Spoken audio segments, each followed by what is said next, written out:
I'm Soflit and you're watching my YouTube channel. We got a commission. It's a big one. The client is a lovely person who wants a painting of his favorite flautist or flutist if you're American, Ian Anderson. The only specifications he gave me were that he wants it in A2 and that he wants the focus to be on the flute itself and not so much Ian Anderson and his face. This is gonna be an interesting one. This is my desktop easel and it's no good for this behemoth of a canvas.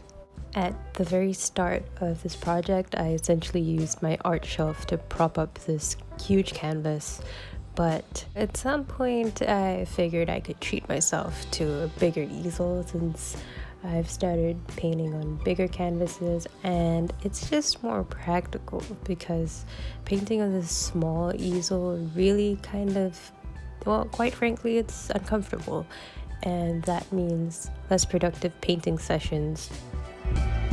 This being a huge canvas and me wanting to try something a little different, naturally this was a little bit scary. I mean, all your mistakes are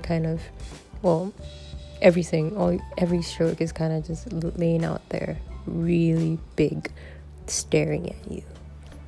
But it was also really freeing to just kind of go in and do whatever on this huge canvas. How many times am I going to say huge canvas?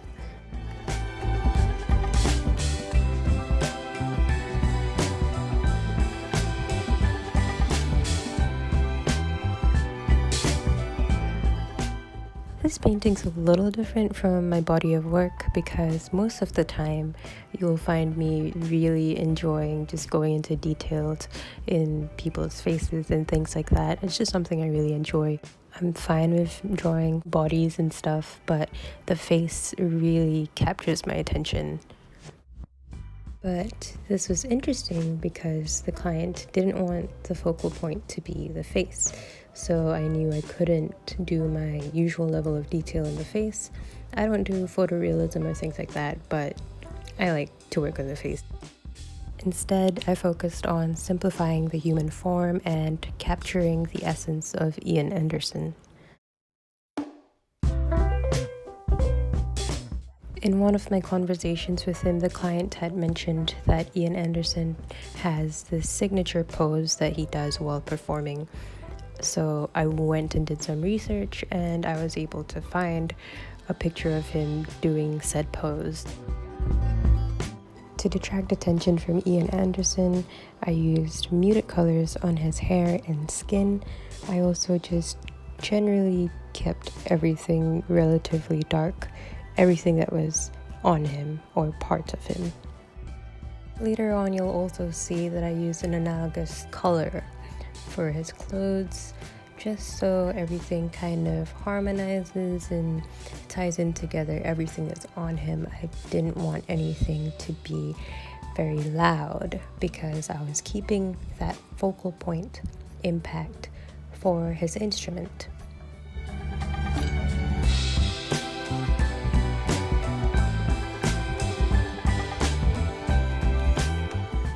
Based on his collection of artworks, I figured the client likes very abstract paintings that you can really tell are paintings.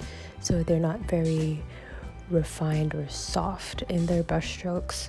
And that's sort of what I'm trying to replicate here, but with my little spin on it. Because normally I would render things a little bit softer, but here I am trying to still keep the integrity of some of the hard brushstrokes.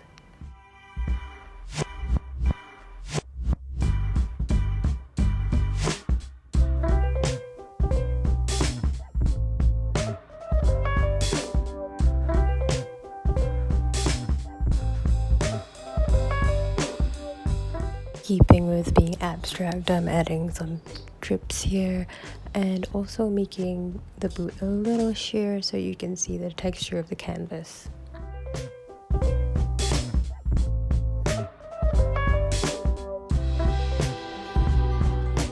Okay, fast forward and I'm adding the finishing touches to sort of tie both the instrument and Ian Anderson together, and here I am signing the painting. I am really bad at this, so I think I need to get a more precise brush.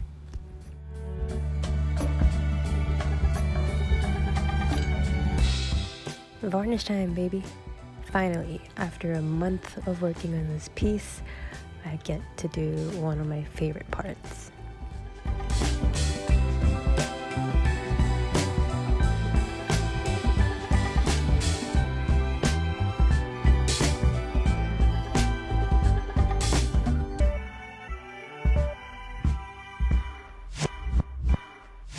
Okay, I'm gonna say it one last time, I promise.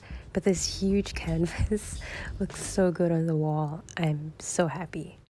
I'm packaging this a little differently than I normally would for my international orders, just because I am personally hand delivering this piece. So I know everything's gonna be intact and nothing's gonna be roughed up.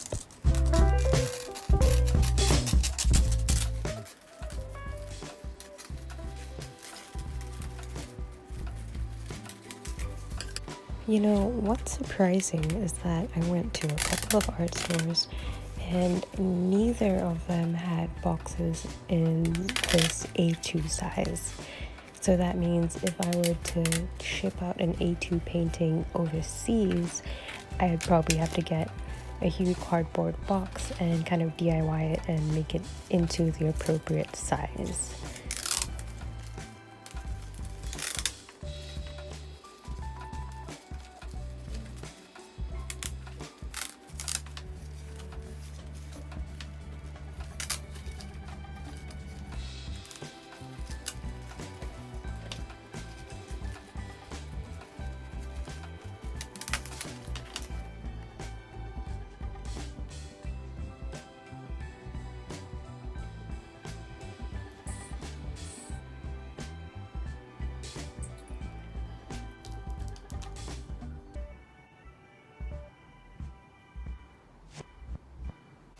Thank you guys so much for watching this video. I hope you enjoyed. I'll see you guys in the next one.